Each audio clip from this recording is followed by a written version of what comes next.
Big news came down from the NBA yesterday. Draymond Green will be suspended for Game 3 of the first round playoff matchup between the Warriors and Kings. They issued a press release. Excessive and over-the-top action. So Joe Dumars did come back and kind of explain himself on top of what the actual press release said. And it was very clear that it wasn't a situational suspension. It was almost reputational. So I'll read it a little quick. Golden State Warriors forward Draymond Green has been suspended 1 game without pay for stepping on the chest of Sacramento Kings center Domantas Sabonis. It was announced today by Joe Dumars, Executive Vice President, Head of Basketball Operations.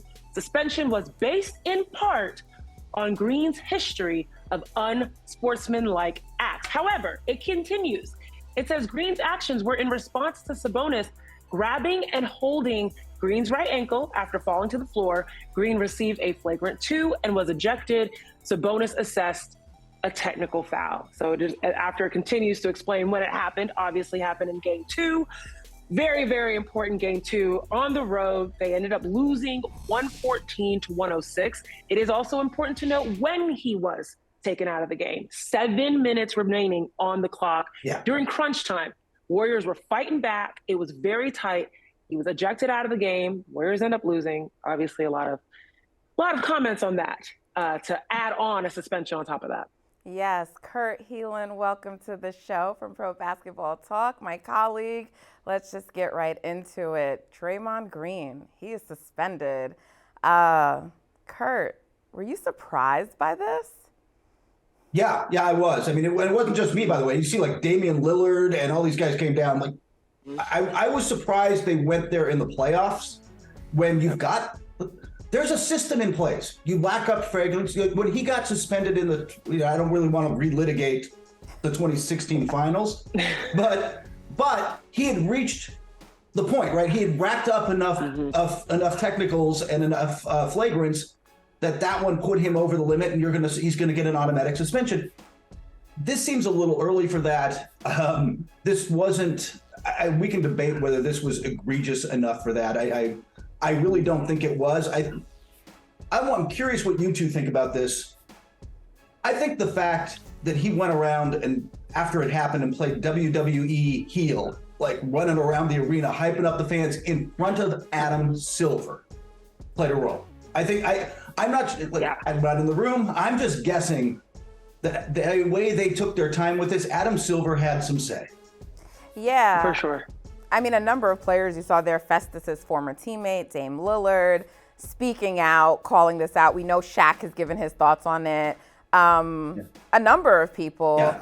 And even, I believe, Shams, because there was a report that came out earlier in the day, and it said he's unlikely to be suspended, but a fine would be imposed. And so later, when this came out, he also then tweeted, like, the Warriors were expecting a fine. I saw a number of media members who cover the Warriors, Marcus Thompson, Tim Kawakami, everyone seeming very shocked by this, not expecting this to be the result. So I was definitely surprised, but I mean, I think you're right, and that's what a lot of people are saying, that maybe the way that he behaved, right after it happened, taunting the fans, that may have led to it. What do you think about that, Zena? I think you removed the stomp. I mentioned this in my topics for the day. I think it was the Draymond show, not the stomp, that caused the NBA to say, all right, enough. The reason why I'll remove the stomp out of conversation, and a lot of people on Twitter are trying to compare this to what Dylan Brooks did to Gary Payton II last year, where Gary Payton II missed a month from a broken elbow from the play that happened. This is different in the sense that, number one, Sabonis got up. Not only did he get up, he dunked. He chest bumped. Yes, I'm sure he's sore. Yes, of course, he's questionable for tomorrow. Personally, I think he's going to play. But this is not something where he's out for a month, right? So it's not comparable in that regard.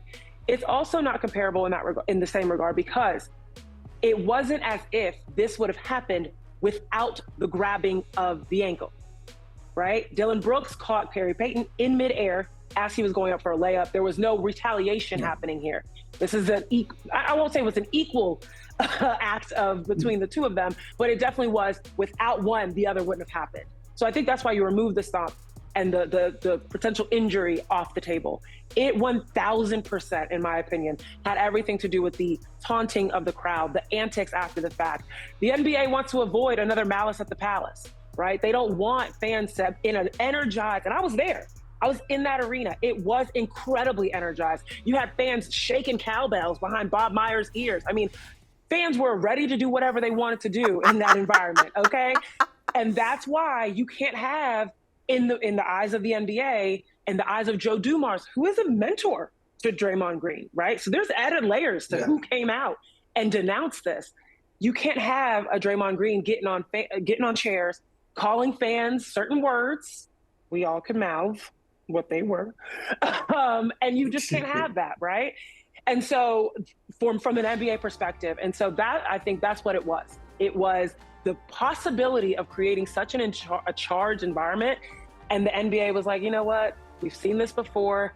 Do I think it's fair? No.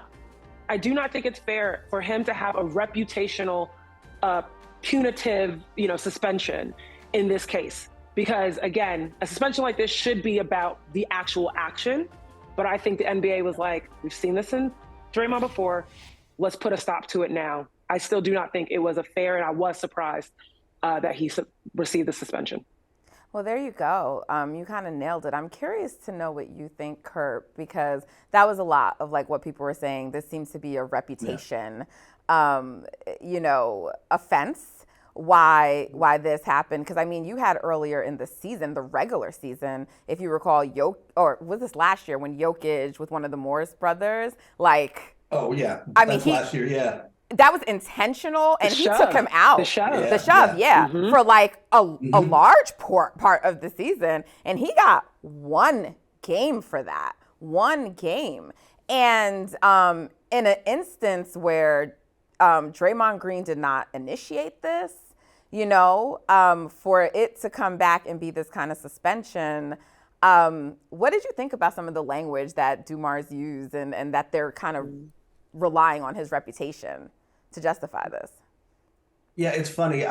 First off, I love Dita. I love that touch. I love that there's cowbells in the building, like that Phil Jackson still is impacting Sacramento. Right. I don't know, man. Honestly, this is a really old reference, but like I feel like it's like a West Wing where like everybody got in a room and put together a press release. Like, hey, we're going to have about 15 voices in on this thing. So I don't know how much of that is Dumars and how much of that is like a crisis PR spin and all this stuff, because it's like, and I'm glad they had him come out today, but it's still,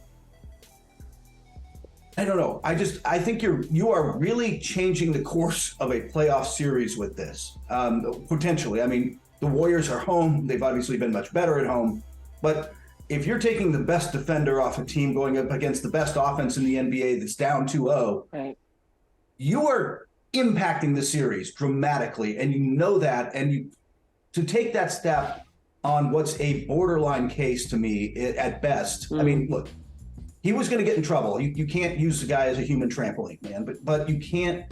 To me, like you said, it was in other cases where, like Dita said, 7 minutes of crunch time, plus instigated by someone else. Those mitigating factors to me just do away with suspension. I am really surprised that the NBA went there and changed competitive balance that dramatically over this in the first round. I don't know. I was surprised that they went there, I guess, but I got a feeling that this was, I don't want to say ordered. I don't think Silver's the guy who just wins everybody over to his side, right? Like he's a consensus builder, but he's really, really good at it. Really good at it. It's not the David Stern world, but he's really good at getting everybody to see his things his way. Well, yeah, you mentioned the fact of like the Warriors, at home they're, better. But I mean, I was sort of looking at that, like how they fared this year when they play with Draymond, when they don't play with him, right? And so I think they win only about like 33. And look, this season is not the greatest season to look at, because if you just say without Draymond, you don't know who else was on the court. And they were missing a number of players this year. But I mean, you look at that with him, over 50%, close to 60%. And then it's like, a third without him. So that's substantially different. And so, and Kurt, the other thing for me, because I know that this was something that none of the commissioners have ever liked for the NBA. I know Silver doesn't like it, but he hates the idea that people think like the NBA is sort of imposing their will and affecting the outcome of things, right? Yeah. Like in this situation. And so you're gonna have two different incidences now. And even when you point out the stuff that happened with Draymond in 2016, and I also don't want to relitigate it, but the Warriors had a big issue with that then too, because during the game, the refs themselves didn't see fit to issue something. It was like a little dust up, and it's because they came back and they put the flagrant 2, then he had amassed the amount of points. So even though it was an accumulation or whatever it was an accumulation of points. It's like you knew that by applying that flagrant that he would reach the limit. And then now it's like, Joe Dumars, he actually said, in some of I was reading the back and forth between him and Woj, but they were like, what about the fact that the Warriors are down 2-0? And he's kind of like, oh, well. He didn't say, oh, well, but he's like, you have to take those things into consideration. And so, but there's no way. You don't like the fact that people to this day say that you gave the Warriors a stimulus package. And now, if this series goes a certain way, that's going to be the conversation that's going to linger around it. And that's the thing. Like, this isn't, I didn't know that California, the NBA operated like California, like the 3 offender rule, right? Like 3 strikes is on. That was new, I think, for a lot of fans to see that these type of things accumulate in the eyes of the NBA outside of the actual point system that we know to be a thing, right? Who knew that this was kind of just like building in the mindsets of the executive, as opposed to you get a flagrant 1 during the regular season, it assesses a certain amount of points, it goes towards your 7 that you get until you get a suspension, and then in the playoffs you get 4. Right? Like that's what most people are used to, and that's why this was so shocking, because yes, you get a flagrant 2. That means you get 2 points assessed in the playoffs. You get 4. That means, Draymond's thinking about it a little bit, right? Next time that he's getting in a dust up or he's getting to it. And so I think that is the part where it almost feels like overstep by the NBA. It's like you already have rules in place for how to assess this and get players in check. So this feels like it's another little, extracurricular to that. And that's unfortunate. And I agree, Holly said yesterday, for all the people that aren't Warriors fans, for all the people that want to hate on the Warriors, if this series goes the Kings' way, this will 1000% be part of the narrative. And you can't ignore it or you can't excuse it. And that's unfair to the Kings. I'm not even gonna lie to you. I give the Kings credit. They've been playing their butt off, but this will now always be a stain on them potentially being the Warriors. Yeah, Kurt. It was in 2016 too, where I was at those games. LeBron played about the 4 best games I've ever seen any human being play in a basketball series, or the 3 games to get them back into that thing. But I watched them after that game 4 and after that loss, and they were devastated. And when the news came, you could sense it in the locker room. You could sense it when they were at the podium. The news of that suspension came down, and there was a different energy around them. Suddenly, like, hey, we can get one, and then we're home, and then it's a game. Like, you could sense that they felt the path suddenly. And you're right. This is going to be now part of the narrative that shouldn't be there, because you're right. De'Aaron Fox and the Kings have been better. Frankly, let's be honest, better than we all thought, right? Like better than we thought they'd be on this stage. Yeah, 1000%. It was interesting. The parallels to 2016 are like uncanny. It really is, because the circumstances are slightly different, but because I was at game 4 in Cleveland in 2016, and I remember being at that game, Warriors go up 3-1, and I'm sitting pretty like, oh, they got this, and then the news starts to come out, and you see the post game, the pressers, and it seems like the Cavaliers are angling like they're going to be pushing to the league for a Draymond suspension. And so after this year, after the game, I didn't think it was going to be a big deal. Not a big deal. I thought maybe a fine, something, but I didn't think it was going to be a big deal, Kurt, because initially, right after the interview, Sabonis was on TNT. He did responded to questions. He's like, oh, it's just competition. And, look at the crowd. Everyone's in it. Like, no issue. But then later, as the night continued, I see Mike Brown.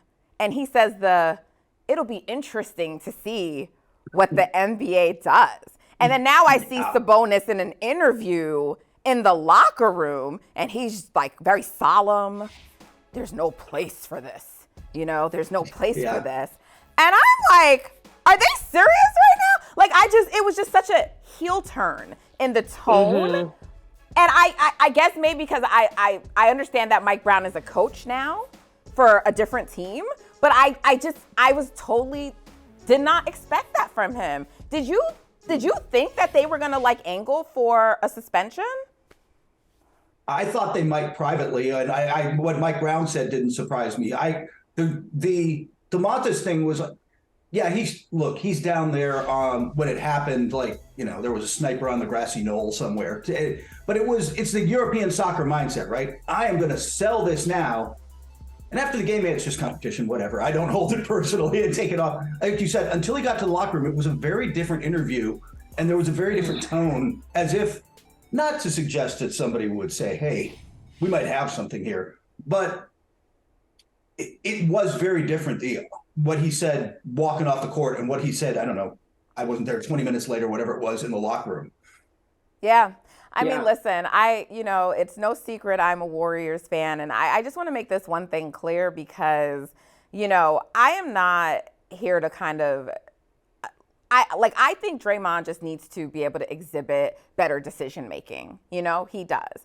And at the same time, in the heat of the moment and in the heat of competition, and if someone's holding my leg, I don't know how I would have reacted. So, but I get that because of his prior actions, it's going to be taken against him. And being that he has cost this team and hurt this team on more than one occasion, you would want him to hopefully just exhibit some better decision making. But with that being said, I'm not trying to condone his actions, but I just think that the fact that Sabonis initiated it is just totally being overlooked. It wasn't even upgraded to a flagrant for him. I just feel like that's just being overlooked, and that part doesn't sit right with me. But I just want to make it clear that there are a number of people who are around the Warriors who don't like what Draymond did. I mean, publicly, they had to somewhat support and defend him. So it's not everyone making for him, but two things can be true. The league can still have overstepped and went too far, and Draymond can also be wrong, right? And Sabonis is not, free of any, in this. I think that's my big thing is there's, sorry, go ahead, Kurt. No, go ahead. My thing for all the fans and, people of other teams being like, are the Warriors fans delusional? Did you not see what happened? No. We're not completely saying that was the right response. We're not saying that, the antics afterwards were excusable. We're not saying any of that. We're saying to look at the entire situation, to look at all the contextual clues. And at the end of the day, anyone that is trying to compare this to when someone was egregiously hurt, that's not true. And that's not true. For someone trying to compare this to, this would have happened in any point of the season, sure. But this is the playoffs when the Warriors are down 0-2. These are different contextual circumstances. And so that we're not delusional. We're just trying to be pragmatic in the way that we assess this. Kurt, you were going to say something before? No, it's not a Tuesday night in Orlando, right? This is different. And this is when the NBA, and by the way, all those fine television partners are making their money. This is when the ratings are up. This is when people are tuning in. I don't have a dog in this race. I'm not a fan of either team necessarily. Well, look, man, if I have to go somewhere for the finals and I have to choose between San Francisco and Sacramento, that's a different discussion. But fair. But I want good competition. And Warriors not having their best defender against the best offense in the NBA lessens that competition. It makes it changes that dynamic. And I think if you're the NBA and you're going to change that dynamic at the most important time of year, you're right. Egregious is a great word. And it better be so over the top that you don't have a choice. And I just don't think Draymond's actions in total, dude, we love it when he does that stuff. Not the stepping part, the after, right? Like the whole thing. That's part of the show, man. That's just it is. He give him some WWE entrance music. Let's have some fun with this stuff. Kurt, before we let you go, go ahead. I'm sorry. I just wanted to know, do you think the injury to Sabonis played a role? And I'm saying it like that because, I mean, he looks pretty okay to me, and they're saying he's questionable, but I think he's going to come back and play. And also, should what happens to the player matter? As in, like when we brought up the Jokic example earlier, and it's like, you know, Morris was out for like a large part of the season, where Sabonis is likely going to play. Yeah, I think it matters a little. I'm not a fan of you've got to be out as long as that guy, because I mean, like you said, Morris was out 40 games for a shove. Like it was over the top. He should have been suspended more than a game, but hey, there's a line there. I do think the injury matters to a degree if you're taking a player. If Gary Payton's missing, what it was, weeks, as I remember, with the elbow last year. But this isn't that. Like you said, I'm like, by the way, when Shaq said that last night, I'm like, thank God Shaq didn't step on somebody's chest, man. That would have been bad. That would have just been. But Draymond, if this was worthy of, I'll even live with the ejection, but the suspension is man, it's just over the top to me. Agree. Kurt Helin, thank you so much as always for joining us. Hey, thank you for watching Brother from Another. If you haven't hit that subscribe button, go ahead and do that now. Don't forget, you can catch us 3 to 4 weekdays on PeacockTV.com and on Sirius XM Channel 85.